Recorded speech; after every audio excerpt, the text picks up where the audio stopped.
Welcome to this explainer on Napoleon Hill's concepts of faith and autosuggestion. We're going to explore exactly how to bridge that massive gap between just wanting something and actually getting it. So if you caught our previous explainer, you know we dug into the concept of desire. But today we're shifting our focus to something even more foundational. Basically, how do you program your own mind? It's a fascinating question, right? And Hill actually provides an incredibly structured way to answer it. Let's jump right in. Right out of the gate, Hill hits us with a pretty harsh truth. Can a burning desire actually survive reality? Well, according to the source material, the short answer is no. A burning desire absolutely will not survive contact with the real world unless you possess the absolute, unshakable belief that you can achieve it. I mean, wanting something simply isn't enough to withstand all the pushback reality is inevitably going to throw at you. You need a shield, a deeply ingrained belief system to keep that desire alive. Section 1. Faith, the head chemist. So to solve this problem of reality just utterly crushing your desire, we've got to rethink a really common word. Hill completely strips away our usual associations with faith.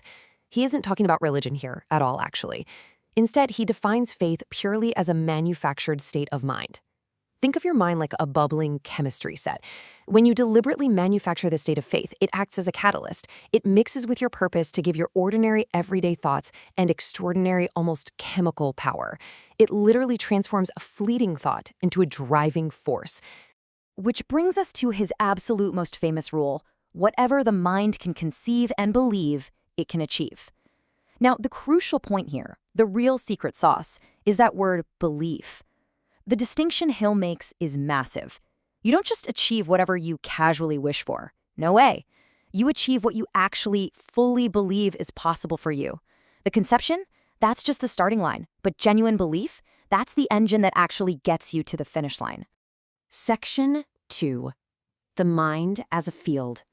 Now, because we can't just magically choose to believe something instantly, we have to understand the mechanics of the subconscious mind.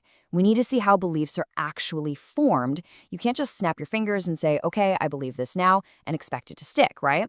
Hill compares the mind directly to a lush, open field. Picture a vibrant whiteboard sketch of a field in your head. Whatever seeds you plant in this field, whether you plant them on purpose or completely by accident, the field is gonna grow them.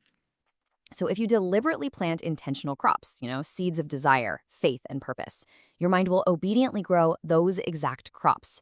You are quite literally the farmer of your own subconscious. However, and this is a massive however, the mind never just stays empty. If you don't plant intentionally, the field automatically fills itself. But with what? With invasive weeds of fear, doubt, and default thinking. This means negative self-talk isn't just a bad habit or some minor character flaw. In Hill's framework, negative self-talk is actively planting a competing crop that will completely choke out your desires. Hill highlights the physical reality of this by pointing out a really fascinating phenomenon. He noted cases of people who literally worried themselves sick, like real physical illness brought on through nothing but sustained negative thought. This is proof that the subconscious mind simply cannot distinguish between a vividly imagined scenario and real life. The mechanism is constantly running in the background, whether you're directing it or not. Even modern neuroscience has begun taking this concept seriously. The mind's power to manifest physical realities from imagined fears is a very, very real force. Section 3.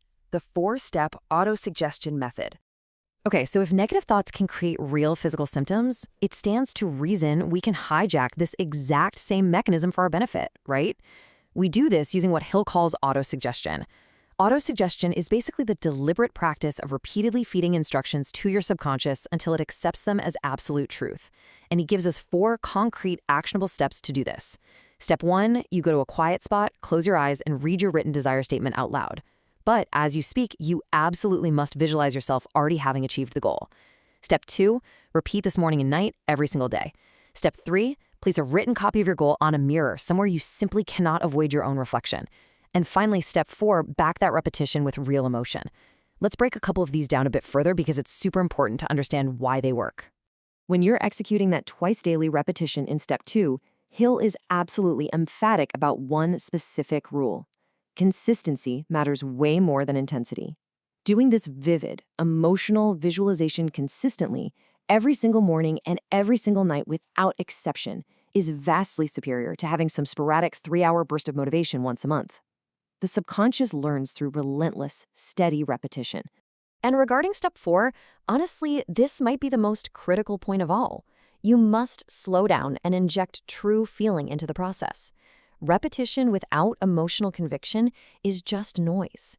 Hill warns us that the subconscious mind responds only to emotionalized thought. It will completely ignore empty, recited words. So if you're just standing in front of your mirror, dryly reading words off a page without actually feeling the reality of them, well, you're just wasting your time. Section 4. From belief to action. So this structured framework of faith and autosuggestion, this is exactly how you take an abstract concept and use it to literally program the part of your brain that dictates your daily behavior.